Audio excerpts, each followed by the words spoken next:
Hey everybody, it's Amy Carlson here. We're doing August Paint and Sip, and have I got a fun one for you guys this month. And I'm going to show it to you two ways.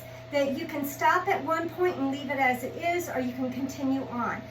The supplies you're going to need is a 12 by 24 canvas, and put some push pins in the back of it to hold it up off of the tabletop. You'll need something underneath of you to catch the excess paint. This one doesn't get too bad, but it still gets messy, so whether that's just a disposable tablecloth or those pee pads for puppies, or whatever you can use underneath just to catch that excess paint that might be coming off of it. You're going to need to cut out a silhouette. So this is just cardstock that I took out of a frame that I'm not using this for, so it's a little heavier duty.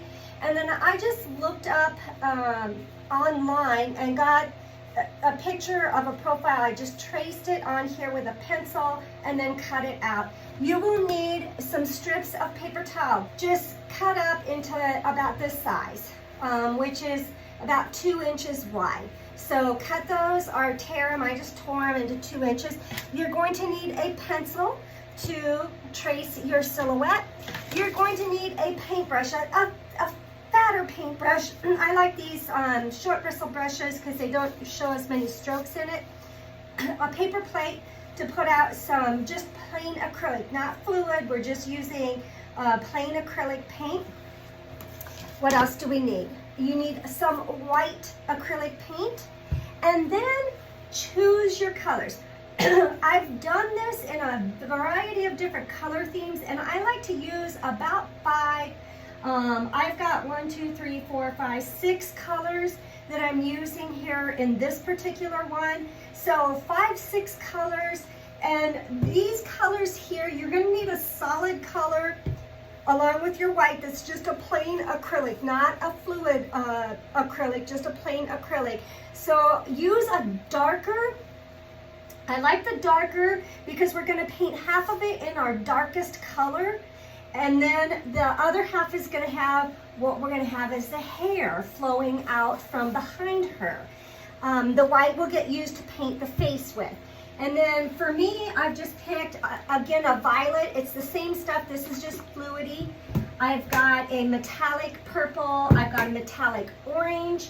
I've got a lighter purple color. I have a gold I'm going to mix in with there. And then I've got kind of a really, this is a custom color that I just created. It's got some interfaces in it, so it'll have some kind of violet tones to it, but it's a real light, like melony color. Super pretty. If you want to take and do the final step, you'll need 2 balloons. So, and you'll see when we get going on what that is. You'll see this video is going to stop because there's points where we have to have things dry. So make sure your cover is clear. And then what I'm going to do is I'm going to put some of the purple. For me, it's purple. I don't know what color it is for you. Whatever your deep color is. I did one of these, and I'm just putting some purple out on my plate. That makes it a whole lot easier. I've got also, I apologize, a cup of water just to put our brushes in and kind of rinse them out and keep them activated. I've got a little paintbrush that I'm going to use when I'm drawing that silhouette. You'll see that, and I'm just keeping that in there. But I'm going to dip this in the paint and just kind of dap that off. I just like these paintbrushes to get a little bit wet so they're not real stiff on me. And I'm going to go about halfway down is where we're going to go, and make sure you get your sides. So about halfway down is how we're going to do this, and we're just going to get this dark color on here. You might, with the dark colors, have to go with 2 coats on here, and that's okay. We'll just let it dry in between. You can use a hair dryer to help dry that along. I'm going to get this top, kind of just some paint thrown out here. I like to go back over it just to make sure I don't have lots and lots of paintbrush strokes on here. We'll get that even out there. I'm going to make sure I got the sides painted as well. Now, something I've learned, because I didn't do this the first time, I know it seems kind of weird doing the purple down because we are going to paint the white on here as well, but this technique doesn't necessarily get the paint going off the sides. So go ahead and get this, try not to get all over it, but get this base purple color along all of your edges. That way it's covered. It doesn't have to be solid and looking perfect, but just get a base of some color on there. You're gonna go over top of it with your white in some of the places, but I've learned that this technique doesn't go necessarily down the sides. So make sure you don't have anything dripping down here. Then I like to just kind of take that brush over the top, and we're just gonna make nice even strokes on here. And then we're gonna let that dry, and we're gonna come back with another coat, I am sure. So stand by. Okay. Hopefully that's good and dry now.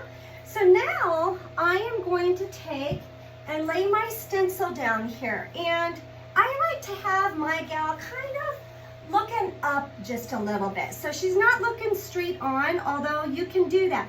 And then where the color stops up here is kind of where I stop the top of her head at. So this is going to kind of go over a lot of this purple. Actually, I'm going to bring her back just a little bit, and then I just hold her down, take my pencil, and we're going to give this a nice trace.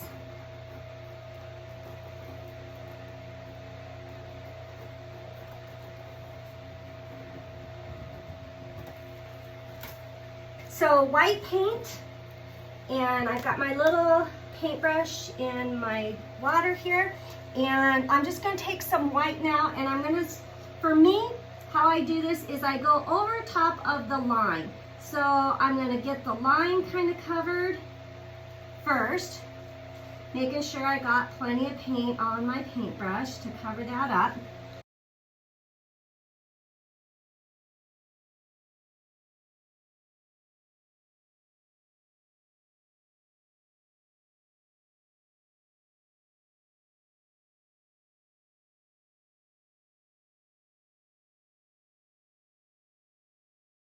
Coloring this in.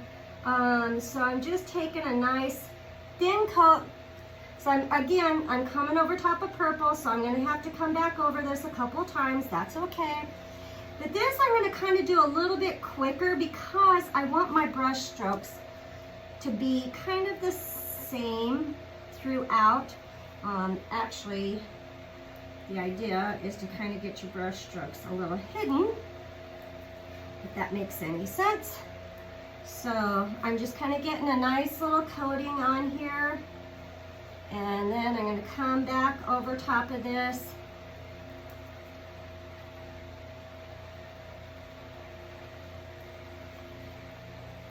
And I just want these strokes to be through. I don't want to have those gaps in there. So just trying to make sure I got nice strokes on the canvas.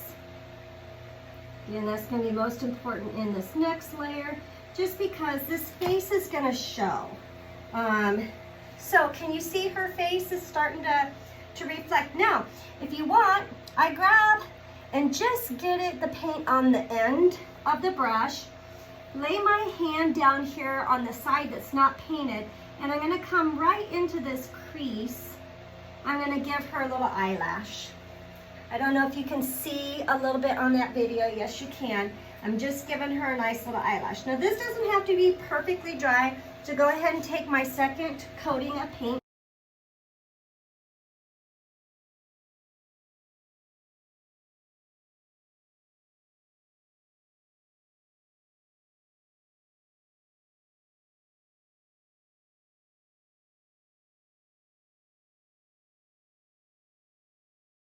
So the profile or the silhouette is laid in here now.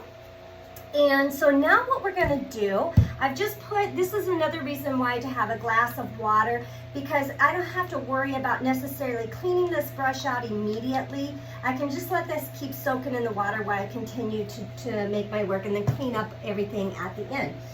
we're gonna take this 6 ounces of white, and we're just going to pour, we just want some coverage back on this back side here. So I'm just kind of pouring that on. Make sure you've got plenty in here. I'm gonna use maybe just a little over half of that. I want to make sure that I've got at least 2 ounces, if not more, that's gonna be poured up here at the front, and that's what we're gonna use to swipe everything down with. Now, for me, I'm just gonna take this and kind of rub it in with my hands. This is again why I wear gloves. This is gonna have paint put over top of it, but this helps so that the canvas is not necessarily showing underneath all of our pour colors. And we're getting just a nice little base on here. Doesn't have to be perfect because we got other stuff coming in over top of it. So don't worry about that. We're just getting some sort of coverage over top, and if it falls off the edges, even better. We're just getting a nice cover on this. Just using my fingers. Got my paper towels here so I can use that to wipe this off and not be getting white paint all over Kingdom Come, right? Okay, if we got bubbles, use your fingers, give them a pop, okay? No big deal. Now, the fun starts. So start laying in your colors. I've got several different colors. I've got the violet color. So I'm just gonna take this. Oh, these are old. Bear with me, guys. I have little skewers that can open these up. I also use the little skewers to pop holes in there. All right. Sometimes the paint likes to, and this is just gonna be, just lay it in. All we're doing is getting some paint on the canvas. I got something stuck in there. So I'm just getting some dark color in there. Get on out. Pretty, pretty, pretty. Love it. All right.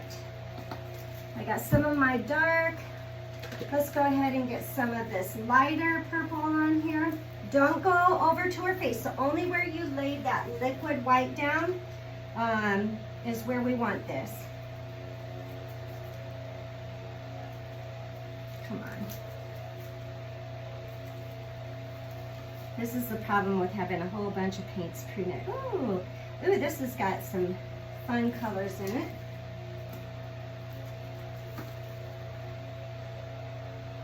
Okay, so we're getting some colors out here. Got the light color. Let's get some of this orange in there. This is a metallic orange.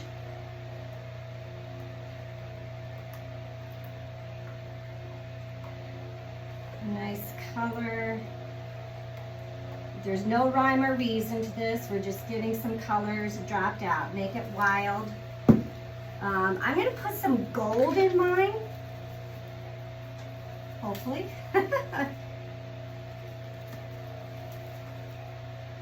I just like the metallic. And with adding the orange in with the purple, it really is going to be kind of spectacular, I believe, in there. And then let's give this light orange a pop on here.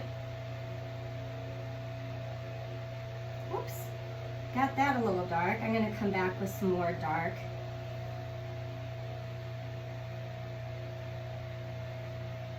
Anywhere where I'm seeing kind of some excess canvas, and kind of, oh, I forgot. I got the other metallic purple, so this will be perfect. There we go.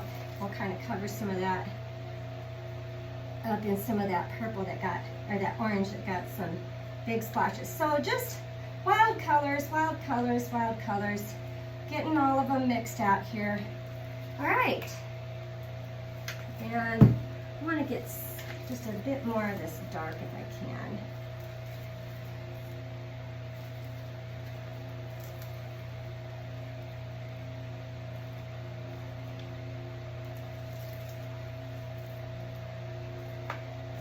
There we go.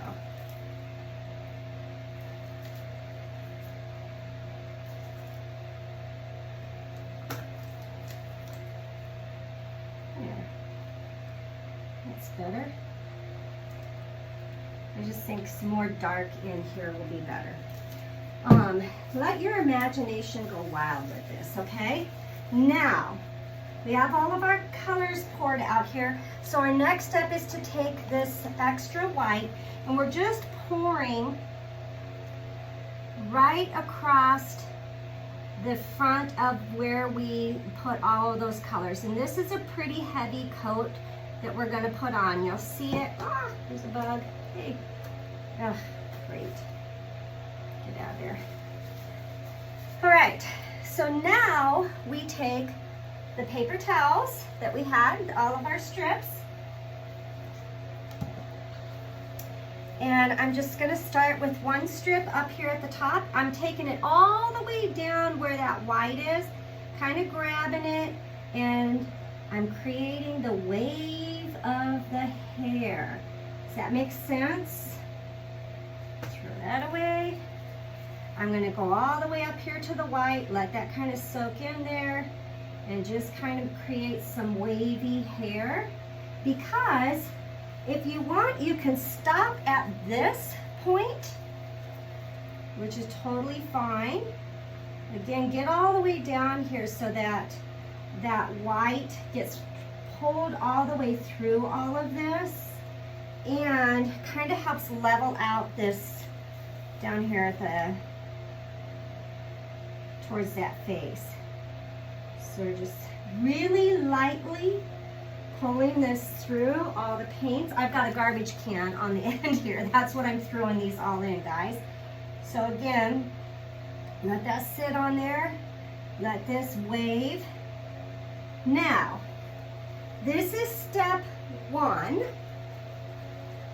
I'm gonna let this kind of come over the side here.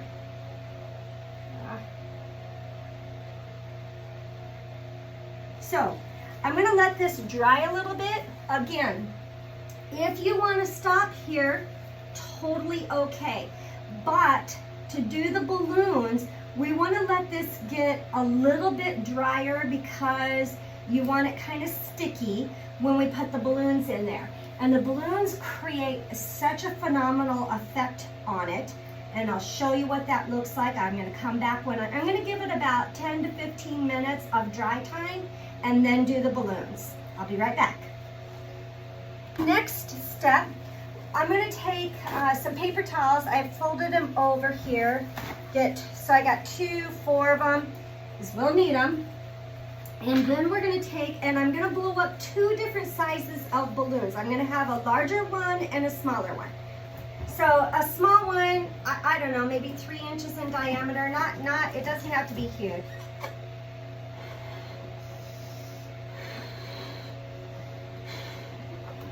This one I'm making, a little bit bigger than the other one. These don't have to be gigantic, but having a couple of different sizes is, I find, nice when we're doing a balloon technique. So you can see the 2 different sizes because it's the bottoms of the balloons that are going to be doing the work for us, all right?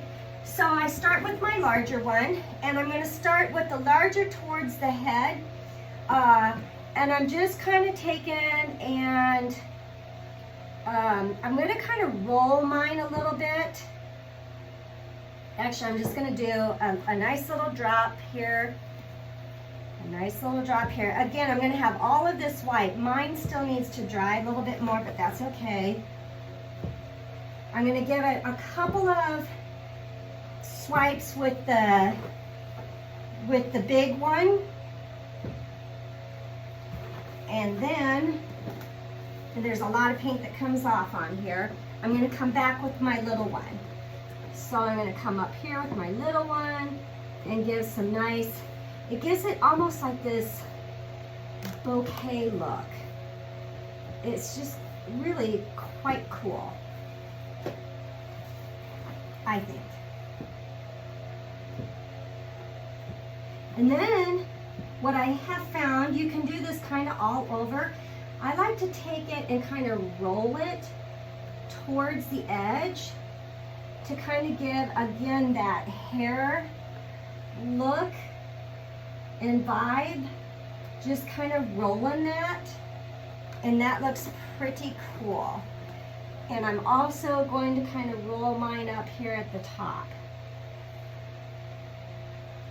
Kind of gives a nice little look in that beginning. And if you get too much coming off, that's okay. Just come back over. It's all going to settle back in. This is the look I personally love, how these come out. Again, make sure you give yourself plenty of dry time on there so that you don't have this too fluidy. You want it a little tacky, a little stickier. That really helps to mix that in. Now, there's drips along the edges. Again, this is where the gloves come in handy. So let me grab just one glove and I'll show you what I do when I have those drips. This is by painting that dark purple from before is really good. So I'm just gonna go around my edges and I'm gonna give a little swipe with my finger. That's it. We just kind of mix that in and we get those drips kind of covered, and that looks pretty slick to me. I just don't like the single drips on the edges. That's just my preference. If you want to let the drips be, let the drips be. But there you have it. There's our beautiful silhouette. My white is still drying where I can see the purple coming through. So again, I'm going to come back through and probably add another coat of white on here just to get that purple really covered up. That I absolutely love how this mix looks in for this hair. It's just a stunning look and just something really fun to do. I hope you enjoy it.